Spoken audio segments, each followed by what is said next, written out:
Hi clarinet players, welcome to the first video of our series. This video is going to tell you how to open your case and assemble your clarinet for the first time. So step one is to take your case and I want you to put it on the floor. Okay, my theory is you can't drop your clarinet off of the floor, and that's the safest place for you to learn how to put it together. But for sake of you being able to see, I'm gonna have mine up a little higher. So I'm gonna show you my case. It's going to look probably different than yours, and that's okay. So the first thing you need to notice is the latches on the front. If your case is upright, the latch system will go up. Did you see that? So I had to pull up to unlatch it. If it's upside down, then to open the case, I would have had to pull the latch down, and then you risk the entire clarinet falling out of the case and breaking. So look at your latches for me and make sure that the latches are going up. So I open it, latches going up, and I open the case. And there's a lot of stuff for us to go over in this case.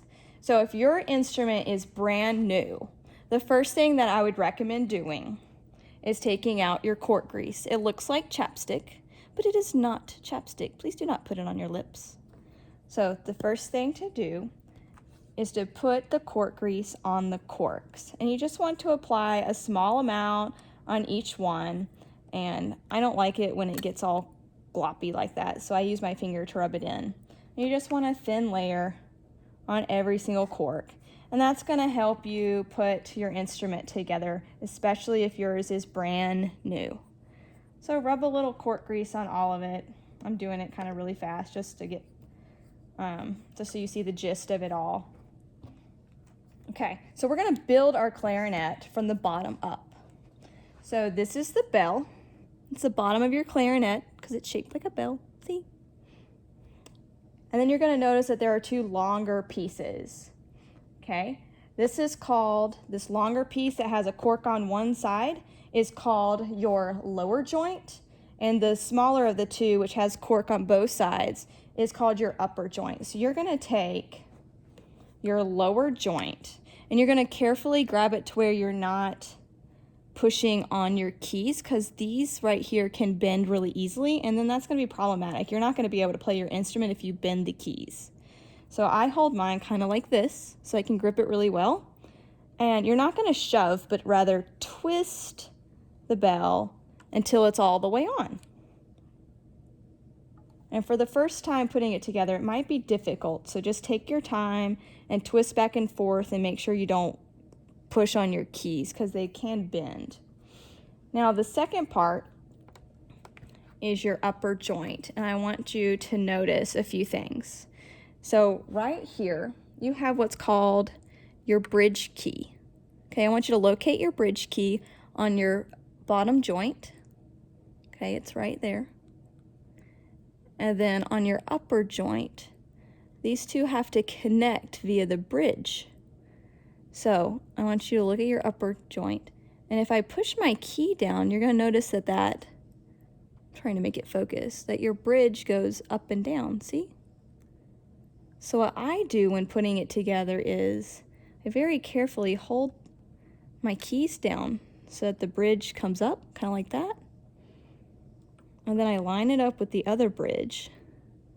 See the two? So I have my bridge right here and right there. And I need this one to be underneath the top one. So I'm going to twist it on. And I'm going to check that the bridge key on my upper joint is above the bridge on the lower joint. And then I'm going to let go and just double check that everything's lined up. So if you look at the holes on your clarinet, they all line up together. Do you see that? They're all lined up. And then I'm going to take my barrel, and if you look carefully, you'll notice that the barrel has a wider side at the bottom and a thinner side at the top. So look carefully, and you're going to put the fatter side, the wider side, onto your upper joint. And again, you're going to hold where there's no keys, and you're going to twist it on. Okay, so just like that. All right, and next is your mouthpiece. So your mouthpiece has a back, which is flat and has the hole, and it has a front that looks like that. So for this part, I want you looking at the back of your instrument, where you have your thumb rest on the lower joint and your thumb key, and your thumb key on your upper joint. And I want you to line that up with the back of your clarinet mouthpiece. And again, just like everything else, you're going to carefully twist it on without gripping any of the keys. Okay? So right now, if I look at my clarinet, I have my keys lined up in the front. My bridge key is correctly on. And if I look at the back, the hole in my mouthpiece lines up with the thumb hole and the thumb rest. So the next part is the ligature. Now you're going to have one of two ligatures. The one that we recommend is the Rovner ligature, which looks like this. Okay? And then you'll have your standard ligature, which is metal. And these do go on differently. The one thing that they have in common is that the screws on both of these will always be on the right.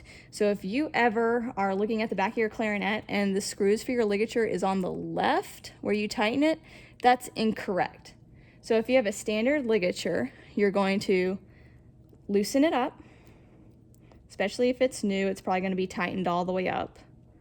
You're going to loosen it, but not so much that the screws actually fall out. And you're going to notice that there's a wider side and a thinner side, okay? You're going to put the wider side down first.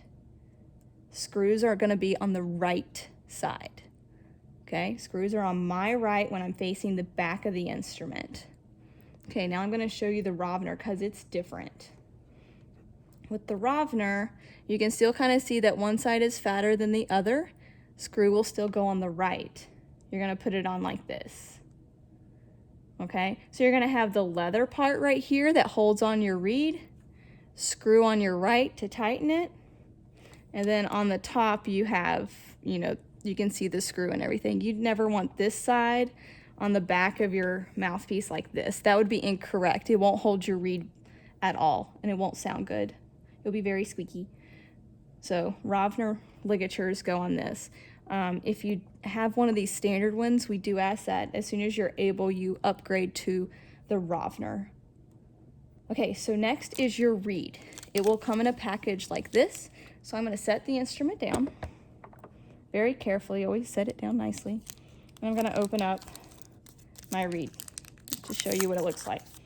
Now, the number one time when kids break their reeds, and they're very expensive, so be very careful with it. Your parents don't want to be buying a new box every week. They break it most often taking it out of this plastic or putting it on the mouthpiece. So this is an area where you need to go really slow. Okay, so to take it out, carefully remove it. Okay. And then you need to make sure that your ligature is loose, so loosen up the screw. And then some people go in from the top like this and slide it down. I go in from the bottom. Now, it is riskier from the bottom to break your reed, so do whichever way that you think is the safest for you so that you don't break your reed. Now, you're going to notice that one side of the reed is flat and has writing on it, and the other side is a little bit more rounded, and there's a shiny and a shaved part. The part with the writing is going to go down against the instrument, so you should not be able to see any writing. And you're going to slide the reed into the mouthpiece, or onto the mouthpiece rather. Okay, and you're going to line up the top of the reed with the top of the mouthpiece.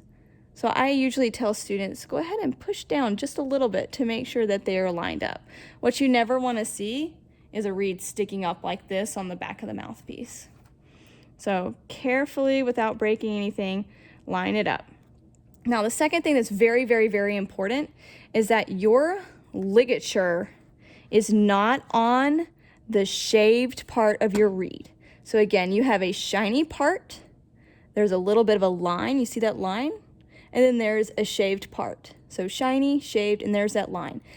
Always put your ligature right below that line, okay? And that will allow your reed to vibrate and create a beautiful sound.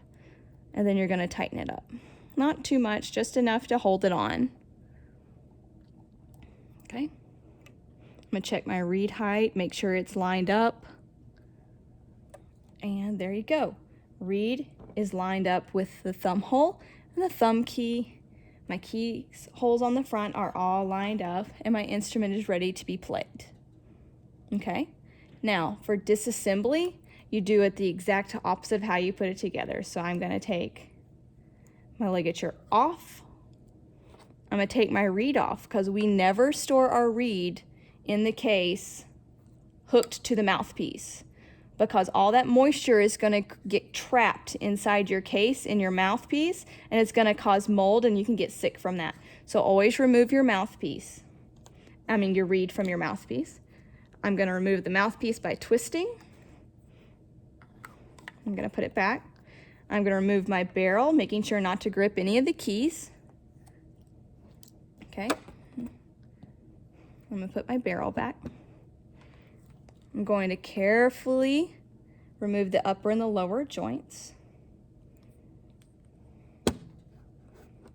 Okay, make sure you put it in the case correctly. Usually if you're uncertain, you can put it one way and it just won't lay down, and then you can switch it around and try the other way. And then I'm going to carefully take off the barrel. For my instrument, the barrel is the hardest part to get off. It's just very tight. So again, don't bend this bar because it won't play very well. I'm going to put it back. Now, I'm not done yet. It looks done, but I'm not. So after every single time you play your instrument, you're going to clean it out and get all that moisture out. And removing the moisture is going to not only allow your instrument to live longer, because clarinets have these things on the inside called pads, and moisture is really bad for these. But it's going to also keep your instrument from molding over time, because when you have moisture trapped inside of a case, it molds. So some of you received with your rental a cleaning cloth that looked like this, or maybe it looked a little bit like that. So what you do for each one is you're going to thread it through, the weighted through like this, and it's going to come out the bottom, and then you're going to slowly pull it through. Don't do it too fast because it could get hooked on something and break. Okay? And you're going to do that for each section to remove the moisture. All right? And that's the clarinet.